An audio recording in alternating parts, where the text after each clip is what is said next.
Well, South Africa will reach a point when the vaccine is available to everyone. But here's the question. How will the vaccinated interact with those who choose not to get the jab? A new study from the United States suggesting we could face some tricky conversations in the months ahead. Let's get the details now. Our reporter Michael Marilia is tracking these numbers for us. He joins us live. So, Mike, the vaccine, of course, readily available in the United States, right? So many of the more severe cases could have actually been avoided if you get the jab. It's turning into a blame game because people who are not vaccinating by choice are the ones who are being scrutinized right now. Yeah, absolutely. A lot of the vaccinated people in the United States are now pointing those fingers, Shahan, and saying, well, this could have been prevented.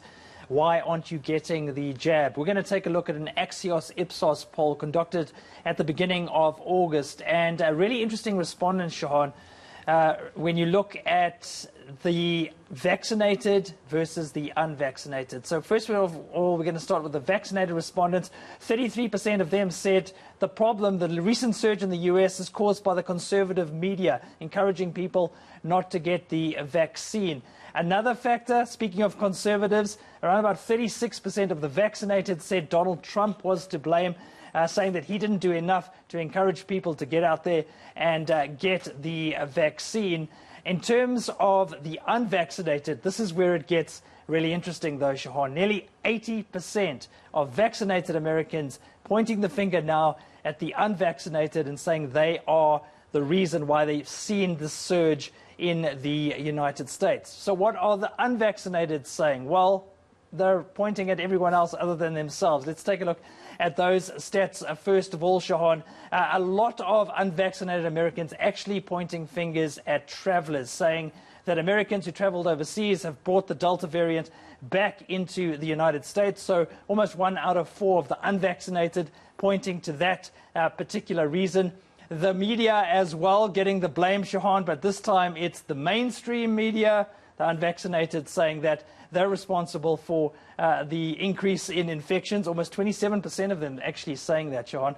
And then a little bit of xenophobia creeping in here. Almost 40% of these unvaccinated Americans saying that foreign visitors brought the virus into their country and they are responsible for the crisis. How many of them actually admitted that it was the unvaccinated Americans who are causing the problem in America? Just 10%, Shahan. Surprise, surprise. Yeah, 10%. We're not to blame, but we didn't get the vaccine. So let's focus on South Africa. Yeah, are we going to have a similar picture here? Well, that's a good question. We're going to look at the NIDS CRAM report from about 2 months ago, Shahan. And what this does is it looks at how people felt about the vaccine in March and then compares it to how they felt in May.